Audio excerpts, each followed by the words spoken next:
بسم اللہ الرحمن الرحیم۔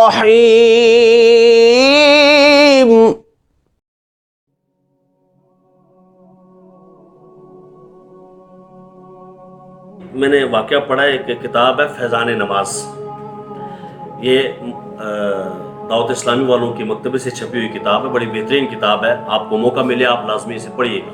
اس میں یہ واقعہ درج ہے کہ ایک نیک آدمی کے پاس ایک بندہ آیا، کہنے لگا کہ میری یہ پریشانی ہے، یہ مصیبت ہے، یہ پریشانی ہے، اپنے دکھ درد سنانے لگ پڑا۔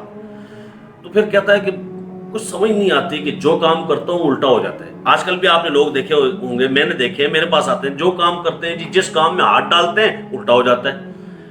تو اس نیک آدمی نے کہا اچھا یہ بتاؤ تم نے کبھی سٹیمپ دیکھی ہے، سٹیمپ مہر دیکھی ہے کبھی؟ اس نے کہا ہاں دیکھی ہے۔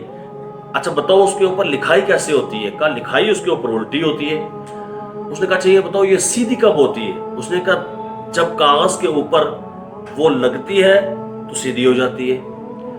تو نیک بندے نے کہا بس اسی سے سمجھ جاؤ کہ اگر ایک مہر کاغذ کے ٹکڑے پر اپنا ماتھا ٹیک دے تو اس کی الٹی لکھائی سیدھی ہو جاتی ہے، تو تم اگر ماتھا رب کے سامنے ٹیک دو تمہاری الٹے کام بھی سیدھے اللہ کر دے گا انشاءاللہ۔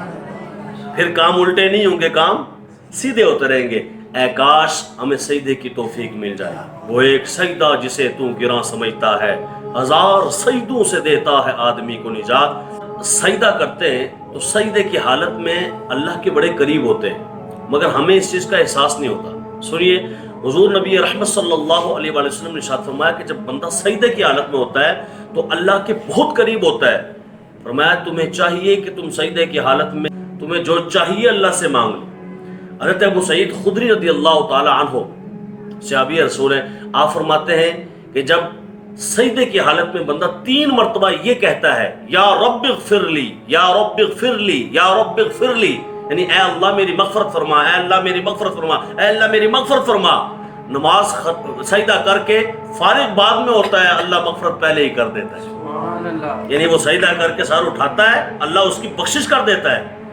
پتہ چلا ہمیں بھی سجدے میں یہ کام کرنا چاہیے۔ لیکن آپ کہیں گے جی سجدے میں تو سبحان ربی الاعلیٰ ہے۔ ہاں فرض نمازوں میں سبحان ربی الاعلیٰ آپ پڑھتے ہیں، لیکن جب آپ نفل نماز پڑھتے ہیں تو نفل نماز میں آپ کوئی بھی دعا جو ہے وہ پڑھ سکتے ہیں، یا رب اغفر لی وغیرہ وغیرہ، لیکن ہاں اس کے لیے آپ کا وضو ہونا ضروری ہے نفل نماز کے لیے، اور ساتھ شکرانے کے سجدے کے لیے۔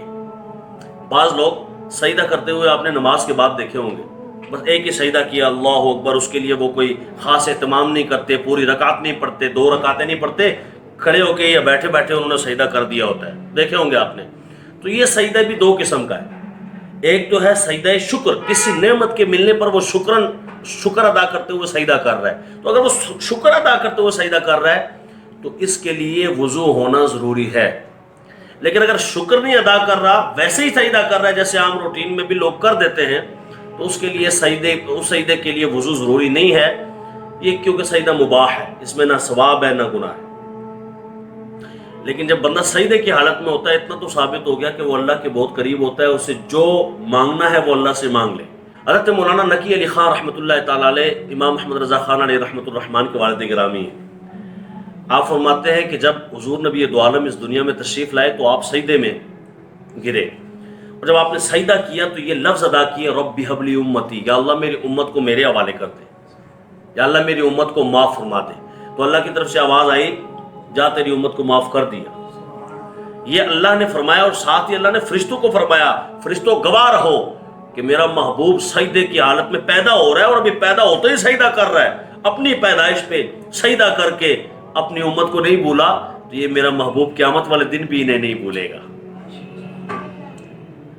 جو نہ بھولا ہم غریبوں کو رضا، یاد اس کی اپنی عادت کیجیے۔